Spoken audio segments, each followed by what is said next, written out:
ഞാനിപ്പോൾ നിൽക്കുന്നത് വടക്കൻ പറവൂരിലെ കച്ചേരി മൈതാനിയിലാണ്. നമ്മളിപ്പോ ഈ ദൃശ്യങ്ങളിൽ കാണുന്നത് പോലെ ഈ ഒരു ഒറ്റ മഴയിൽ ഈ ഒരു പ്രദേശമാകെ വെള്ളക്കെട്ടായിരിക്കുകയാണ്. ശരിക്കും ഇത് പറവൂർ നഗരസഭയുടെ അനാസ്ഥയാണ്.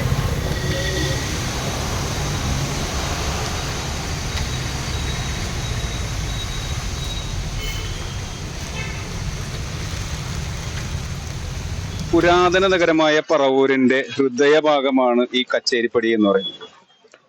ഈ കഴിഞ്ഞ കുറെ വർഷങ്ങളായിട്ട് നിരവധി ഫണ്ടുകൾ ഉപയോഗിച്ച് നവീകരണം നടത്തി ജനങ്ങൾക്ക് സൗകര്യപ്രദമായ രീതിയിൽ ഒരു ചരിത്ര സ്മാരകം സംരക്ഷിക്കുന്ന പദ്ധതി ടൂറിസം ഡിപ്പാർട്ട്മെന്റിന്റെ കൂടി അല്ലെങ്കിൽ മുസിരിസ് പ്രൊജക്റ്റുമായി ബന്ധപ്പെടുത്തി കോടികൾ ചെലവഴിച്ച് ഈ കച്ചേരി മൈതാനം നവീകരിച്ചതാണ്.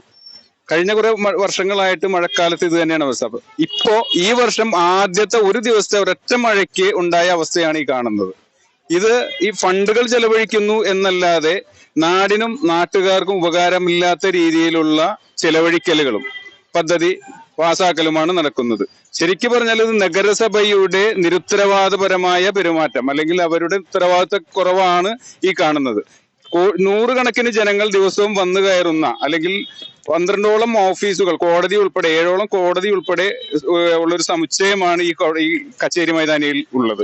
അവിടത്തേക്ക് ജനങ്ങൾ വരുമ്പോൾ അവർക്ക് പ്രാഥമിക ആവശ്യങ്ങൾക്കുള്ള സൗകര്യങ്ങളില്ല, അവർക്ക് നടന്നു പോകാൻ പോലും സൗകര്യമില്ലാത്ത രീതിയിലാണ്. ഇത് വളരെ അധികാരപ്പെട്ട ആളുകളുടെ അല്ലെങ്കിൽ അധികാര സ്ഥാനത്തിരിക്കുന്ന ആളുകളുടെ നിരുത്തരവാദിത്വപരമായ പെരുമാറ്റമാണ്. ഇത് പ്രതികരിക്കേണ്ടതാണ്. അനാസ്ഥ തന്നെയാണ്. കാരണം കഴിഞ്ഞ 3-4 വർഷങ്ങളായിട്ട് ഇവിടെ ഈ ടൈലുകൾ നിരന്തരമായി പൊട്ടി പോവുകയും വാഹനങ്ങൾ തെന്നിമറിയുകയും ചെയ്യുന്ന ഒരു അവസ്ഥ ഉണ്ടായിരുന്നു. ഇടക്കാലത്ത് അഡ്വക്കേറ്റ് അസോസിയേഷൻ ഇടപെട്ടുകൊണ്ടോ അല്ലെങ്കിൽ കുറച്ച് അഡ്വക്കേറ്റ്മാർ ഇടപെട്ടുകൊണ്ട് അവർ കുറച്ച് നാൾ നന്നാക്കിയിരുന്നു കഴിഞ്ഞ വർഷം. അപ്പൊ അത് ആ ടൈലുകൾ ഇപ്പോഴും വാഹനങ്ങൾക്ക് കയറാൻ പറ്റാത്ത രീതിയിലുള്ള തരത്തിലാണ് ഇപ്പോഴും ഉള്ളത്. വെള്ളം നിറഞ്ഞാൽ അല്ലെങ്കിൽ മഴ നനഞ്ഞാൽ ഈ 2 വീലറുകൾ സ്കിഡ് ചെയ്ത് വീഴുന്നുണ്ട്, ദിവസവും വീഴുന്നുണ്ട്, അപകടങ്ങൾ പറ്റുന്നുണ്ട്. ഒരാൾക്കും അതിന് ഉത്തരവാദിത്വമില്ല. ഇത് റവന്യൂ ഉണ്ട്, ജുഡീഷ്യറി ഉണ്ട്, മുനിസിപ്പാലിറ്റി ഉണ്ട്. അത് അധികാര സ്ഥാനത്തിരിക്കുന്ന ഒരാൾക്കും ഇതിനോട് ഒരു കടപ്പാടോ ബാധ്യതയോ കാണുന്നില്ല. ഇത് ജനങ്ങൾ ശരിക്കും പറഞ്ഞാൽ തദ്ദേശ സ്വയംഭരണ സ്ഥാപനങ്ങൾ പദ്ധതികൾ നടപ്പാക്കുമ്പോൾ ഭൂമിശാസ്ത്രപരമായ ഘടനയെ അടിസ്ഥാനമാക്കിയിട്ട് വേണം പദ്ധതികൾ നടപ്പാക്കാൻ.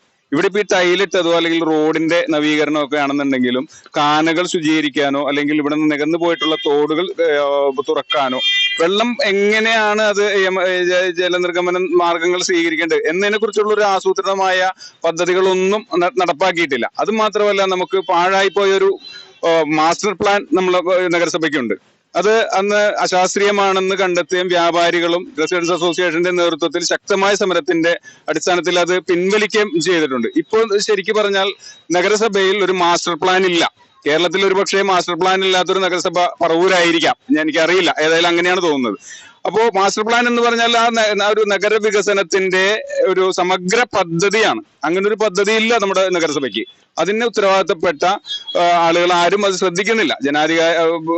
അധികാരികൾ എന്നുള്ള അല്ലെങ്കിൽ ജനങ്ങളോട് കടപ്പാട് അല്ലെങ്കിൽ രാജ്യത്തോട് നാട്ടിനോട് കടപ്പാട് ഉള്ള ഒരാളും ഇതിനോട് ശ്രദ്ധിക്കുന്നില്ല എന്നുള്ളതാണ്. തീർച്ചയായിട്ടും ജനങ്ങൾ പ്രതികരിക്കേണ്ട ഒരു അവസ്ഥയാണുള്ളത്.